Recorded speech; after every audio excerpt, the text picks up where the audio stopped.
Edo, nagulat naman po si Edo dito sa parinig ni Beyonce sa kanyang live kasama si Kapisot. Ang collab ng dalawa, itong si Kapiso at Beyonce, ay maraming parinig at pagpatama dito kay Edo. At napansin ng karamihan na itong si Beyonce ay madali ng mauto at nagpadala dito kay Kapeso. At doon din ay nabanggit ni Kapeso ang tungkol po sa second chance na binabanggit. At yun, sumang-ayon ko nitong si Beyonce sa mga pahayag na sinasabing wala nang second chance.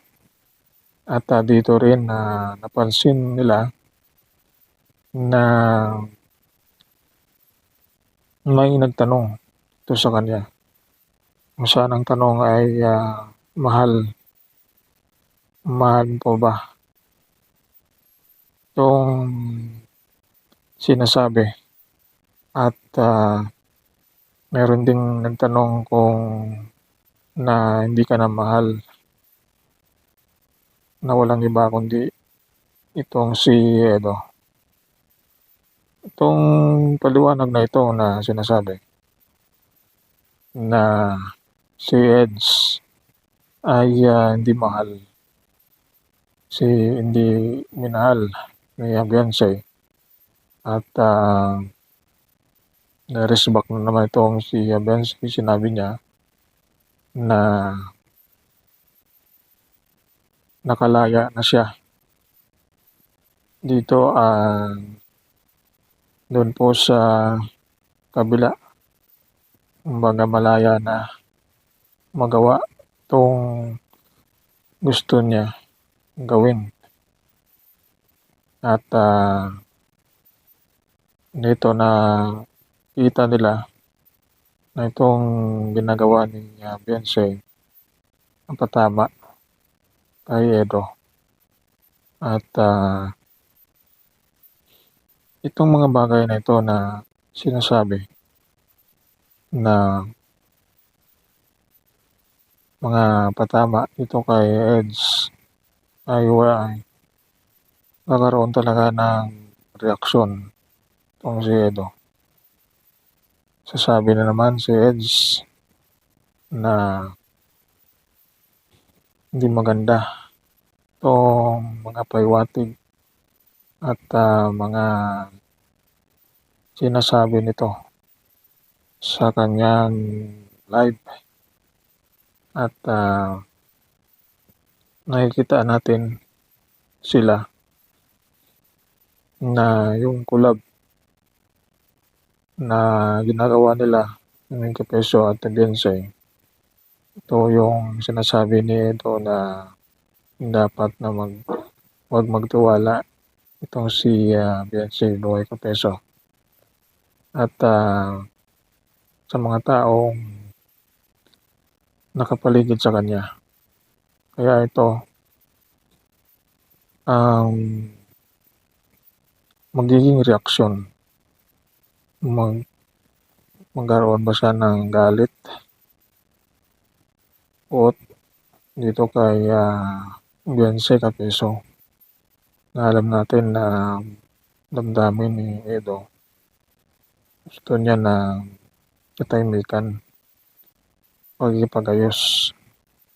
Pero kung ito namang ginagawa nila na hindi maganda ay matuluyan na ni Edo itong dalawa at makisama na dito kay Kuya Bal sa pagkikipagbaka o sa demanda na sinusulong ni Kuya Bal.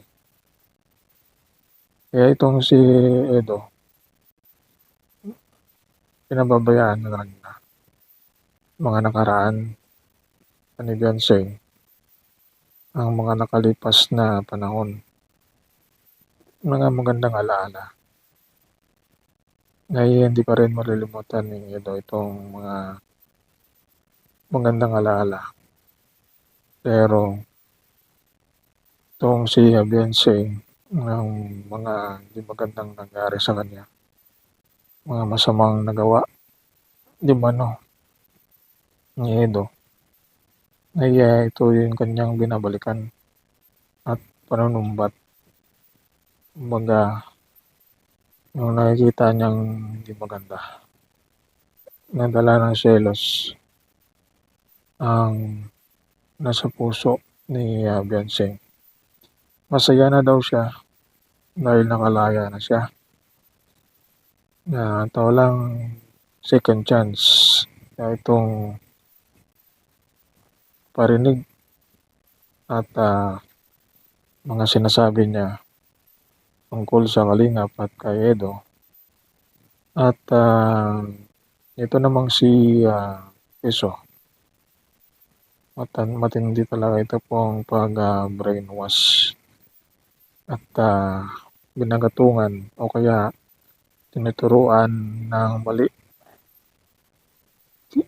pinatatanim niya sa isipan ni Beyonce na bagay na baluktot o hindi tama.